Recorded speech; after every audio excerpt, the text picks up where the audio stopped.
Well, it's a little bit windy, and so this is probably going to be a shaky video with wind noise. So we'll see.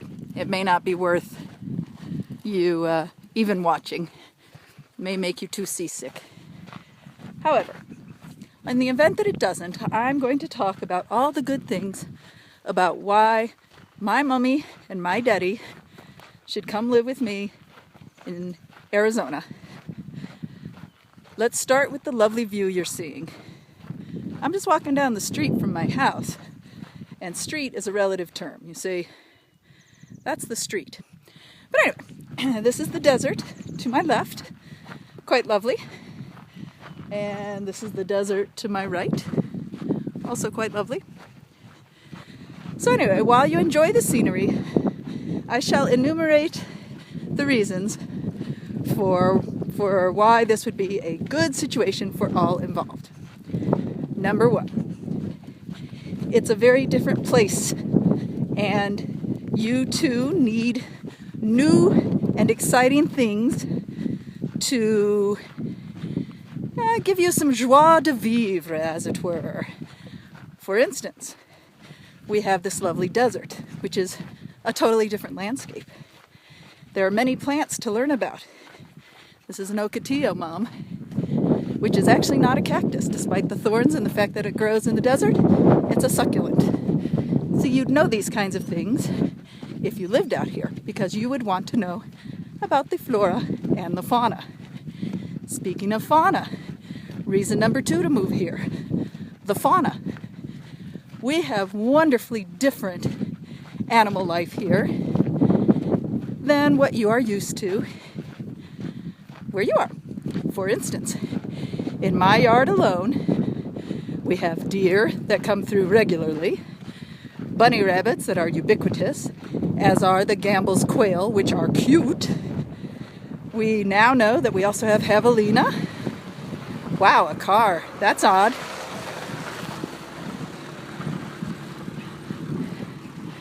That's actually Art. Art is the oldest inhabitant out here in Sahuarita. He's got to be 90. He owns all kinds of parcels of land that are covered with old, rusty, junky hulks of mining equipment and other cool stuff. Cool guy. Anyway, where was I? Oh, I was on flora and fauna.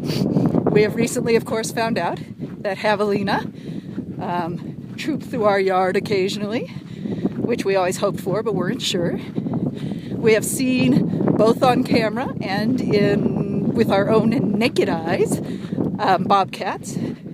Jim saw a mountain lion, but that's a pretty big exception. But, you know, it could happen. What other cool animals? Well, there are, of course, snakes and scorpions and millipedes and all those kinds of things of that nature. None of which do you see very much, but they do exist out here. Not gonna lie, but yeah, chances of you seeing any of them are slim, but not none. The most interesting inhabitant, or one of the most interesting, are the roadrunners. And in case you've never wondered why does a roadrunner run, part of it is because of his zygodactyl feet, which I believe means 2 toes point forward, 2 toes point backwards.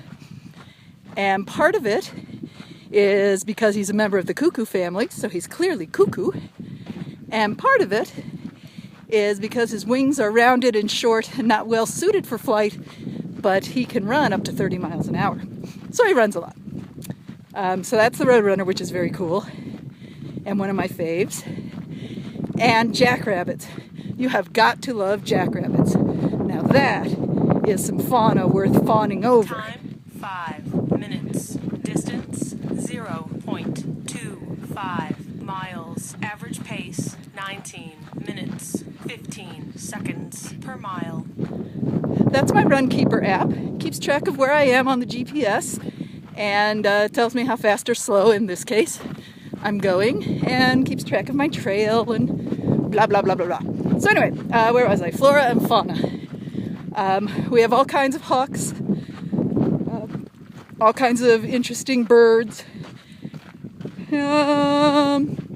Okay, So for the moment, that was number 2, right? The interesting flora and fauna. All right, let's see. What else in the way of good reasons? Number 3, you would have your own very well appointed and perfectly suited parents' apartment, also known as Quail Cottage. Now we call it Quail Cottage because so many quail are around and because it sounds good, Quail Cottage. This is called a wash, by the way. A wash is basically a dry creek bed, as it were, when it really rains, really hard, and all the water can't soak in, which is most of the time. Water runs down washes. So during the rainy season, you should not walk down washes. People always do.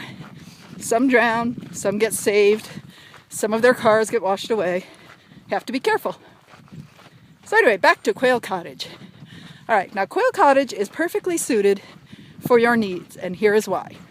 Number 1, no steps.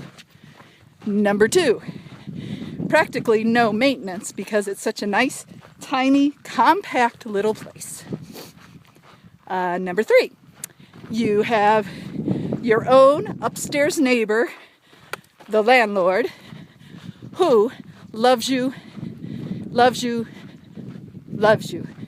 Most landlords don't love their tenants, I just want you to know. And that brings me to reason number 4, the landlord. First of all, even Jim has said, I love your parents. I love talking with your parents. And I said, Jim, you're lying. Nobody likes talking with my parents. And he says, nope, he loves talking with my parents. So there you go. So you would have your upstairs landlords who love talking to you. But you have your own space, so you don't have to talk if you don't want to. Which is why Quail Cottage beats a retirement home for not being required to be social if you don't want to be social. Also, that leads me to reason next. Reason next. That is that your meals would be prepared by the upstairs landlord in so much as breakfast and dinners, because the upstairs landlord has to make those anyway, so it's not like it's even any extra work. Lunches. That would be reason next plus 1. Lunches, of course, could be had out. Now, I know you're thinking, especially as you're watching this walk, that it must be very far from everywhere. And first of all, I'm walking in the direction that goes away from town and away from roads. And basically I'm walking, right now I'm walking due west, which is where the other 5 acres that Jim and I bought and did not end up building on will be arriving there in just a minute. So anyway, yes, we are secluded in that way, but we can get to anything in Green Valley in 25 minutes. No more than it takes you to go to lunch, wherever it is on your close places. And then, of course, the world opens up to us if we go to further away places, because Tucson is a thriving city, hotbed of everything from healthy to not quite so much. So lunch is out, and you're thinking, well, I don't know where anything is. How would I drive? That's the beauty. You would not have to drive. And that is reason next plus 2. I would be basically a live-in chauffeur. Now, there are times when I'd have to be with the kids. 10 minutes. Distance. Gotta tell you how far we've walked. 50 miles. Average pace. 19 minutes. Half a mile. 37 seconds per mile. Yeah. All right. So back to the chauffeur.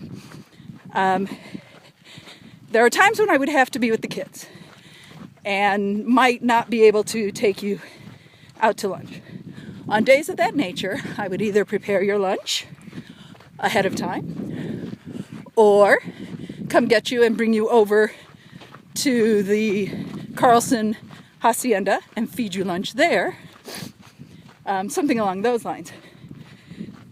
Now we've just reached, this is Jim's and my property, this corner lot right here. 5 acres up this road that we're about to walk up. So we're walking up the long side of the rectangle of our property. See those fence posts? That's on the edge of our property. Anyway, now back to the reason next about the chauffeur thing. I love to drive and go places. I love to go and eat places for that matter. So it's certainly no burden in that way.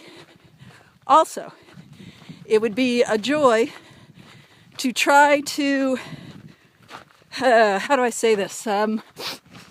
Try to let you understand how much all those lessons that you gave us, those many years ago, about loving the forests and sapsucker woods and Cornell bird watching and Horseshoe Falls and Watkins Glen. Well, I have all those things here. I have them all. And I could take you, just like you took me. And a lot of them have nice paved, easy walks.